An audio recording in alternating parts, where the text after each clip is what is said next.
then 3.2 is about differentiability. And so that just means the ability to take a derivative. So when we were doing the limit formula on the 3.1, that is finding the derivative. So doing the limit as x approaches a and stuff, that's what we'll get. So there are times when you cannot take the derivative. So the first is a corner. So if you look at his here, the absolute value of x creates a corner right here at 0. You can't take the derivative. And the reason you can't take the derivative here is because the derivative from the left, so coming from this way, we have a slope of -1. From this way, I have a slope of +1. So since there's two different slopes here, then at 0, you couldn't find your slope. So this one right here fails to exist wherever a corner happens. A cusp occurs anytime you have an even number over an odd number. And what a cusp looks like would be, I like to say that they're the birds from like when you're little, how you used to make those birds. So it's a sharp kind of corner. So it's a curve in a curve, but still makes a corner. So that's what a cusp is. So in this example, again, it doesn't exist at 0. We can have, and for the same reason, this one's actually approaching in negative infinity, yeah, and then positive infinity. So a vertical tangent looks like this. So the x cubed root.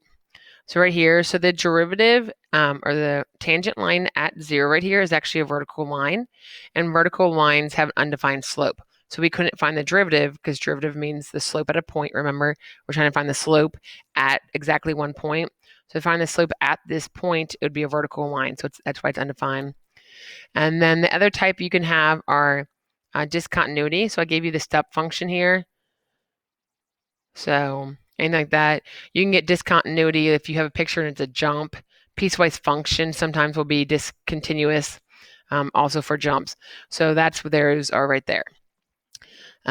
So if I want to find the point where this is not differentiable, so it's not going to be differentiable at the vertex, which would be -2, -2. Remember, because you go left 2, down 2, and that's where the vertex would be. So then the next thing, sorry, it looks a little blurry. I'm going to refocus. Okay, so the next thing says differentiability implies local linearity. All that means that if I zoomed in really close to a graph, we can assume that that graph is a line, and that's why we can use tangent lines in order to estimate things. So in your calculator, I'd like you to try this. If you go to Math 8, it's going to say n-deriv, something like this on there for you. And this isn't okay. And so what it's going to do is it's going to find the derivative for you at this point. So hopefully, I think both of you guys have the newer calculator. So you should, when it comes up, it should just look like something I think like this. And there should be a box here. And then you need to put a function here. And then an x in a box down here or something, I believe. So these are just x's here. This is the function you're going to put in it. And this is whatever the y value is. So you're going to put a 2 here. And if you hit equals, it should tell us that it's 3 times x squared is the derivative. So that would be 4. So it should tell you that your answer is like 12. Some of the calculators will tell you it's 12.00001. So you have to understand that this is estimating it. So it's using the actual limit formula when it finds the derivative in a calculator. And it uses h as 0.001. So most of the time, that's so insignificant that it's not going to show up. But like on a problem like this, it is going to show up. So you have to understand that when the calculator tells you this, it really means the answer is 12. Now, if you go ahead and get your calculator out and you do the same thing for here, absolute value, it's under your math also, but I find the quickest way to find the absolute value, like the ABS, is if I hit the catalog button, which is like second 0, I believe, or something like that. If you look for catalog, then it is the first button. Let me look at my calculator real quick. It's the first one. I'll show you my calculator real quick. So I turn it on. Right here's my catalog. So if I want to do, so I'd do math 8. So see how mine writes it right there? So that's an X. And then I would put like absolute value. So I'm going to go to second catalog.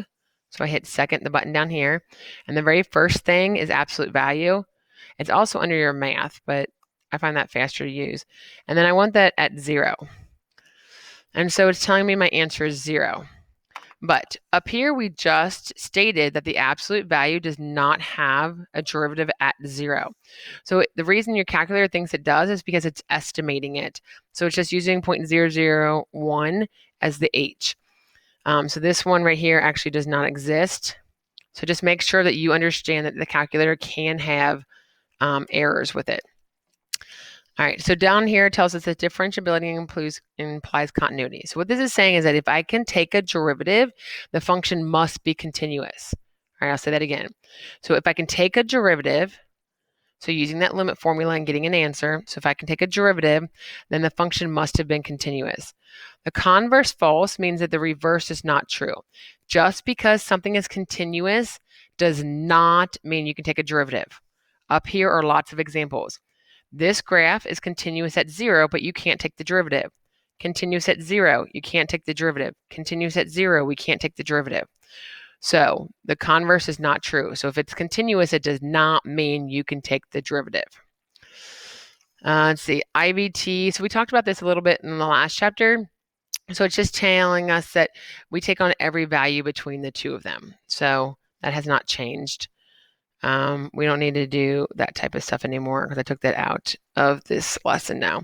So all I want you to do down here is to tell me if it fails, and it's not always at 0. I just made up examples. So where does it fail and why?